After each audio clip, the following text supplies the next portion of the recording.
We're here with Emory University head men's and women's track and field coach John Curtin right after the UAA championship. And coach, let's start with the guys. Really solid meet all around for you guys. You finished third, but I think a lot of guys really stepped it up. Max Holbrook first and foremost sweeping the jump events. Yeah, Max had a great meet. 47.5 feet in the triple jump, big time. It's got him in the top 10 nationally right now, and then came back with a clutch long jump performance and then pitched in the 200 for us. So Max had a great meet. There's a kid that I love to watch compete because he is a true competitor.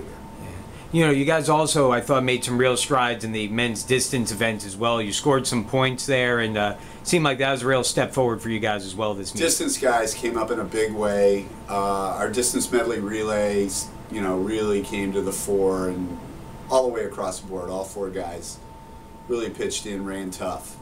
And then I got to give a shout out to Shane Sullivan, who had a really strong distance double, 3K, 5K double at UAA level for a freshman like that, with a huge PR in the 5K.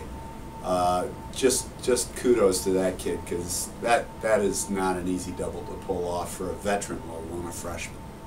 Also on the men's side, your other two championships came from freshmen, one from Daniel Peach in the 4, the other from Benjamin Rogan, with a really good time in the 60 hurdles. Talk about those two guys and what you see for them in the future. Benji is kind of like Max. Boy, you put him out there, point him in the right direction, and he only knows one way to go, and that's hard. And he ran a great time. He's in the top 25 right now nationally, and we're gonna take him to a last chance this weekend. Maybe he can sneak in there and make it to the national championships. Peach is a freak.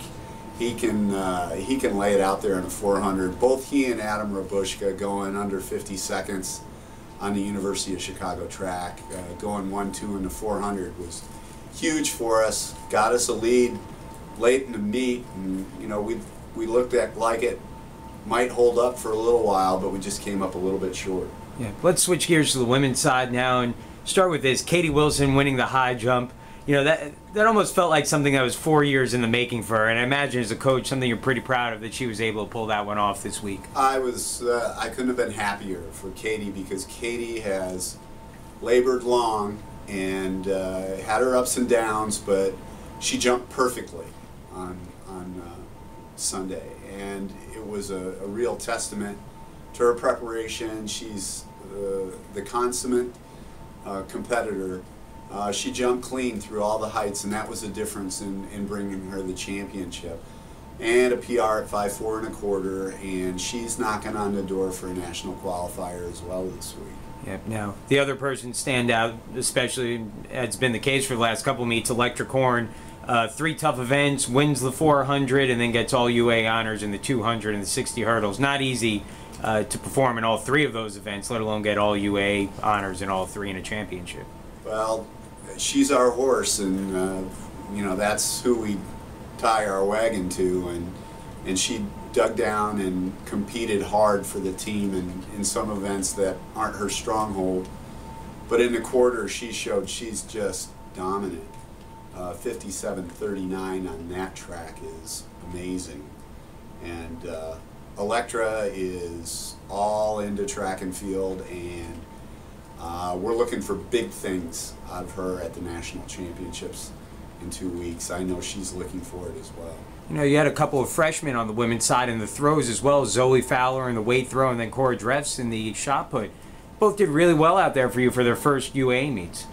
Yeah, Zoe made all UAA, and both of them very poised, very into it. Cora's family came down from Michigan to watch her compete, so yeah, it looks real bright in the throws for the women right now.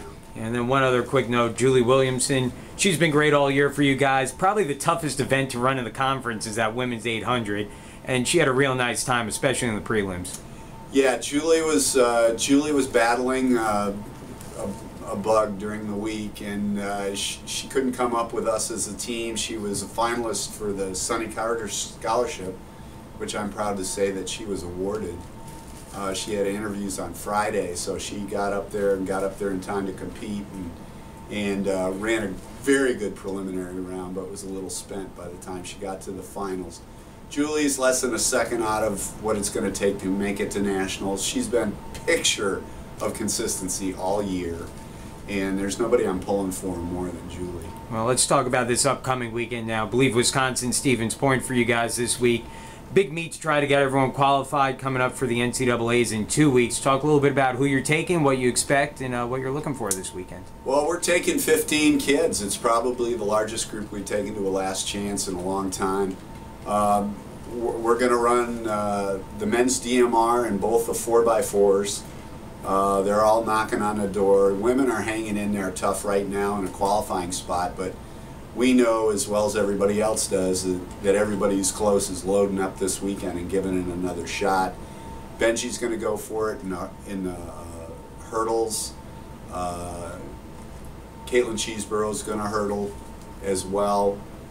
Julie Williamson is going to make a run at the 800. And so we've got plenty of kids going, a lot of kids performing. Hopefully Katie Wilson as well will have an opportunity to get a national mark this weekend. So out to the middle of nowhere, Wisconsin, we go. Well, Coach, good luck up there, and good luck at the upcoming NCAAs, and hopefully, again, get some qualifiers and see what you guys can do. John, thanks as always. Thanks, Coach.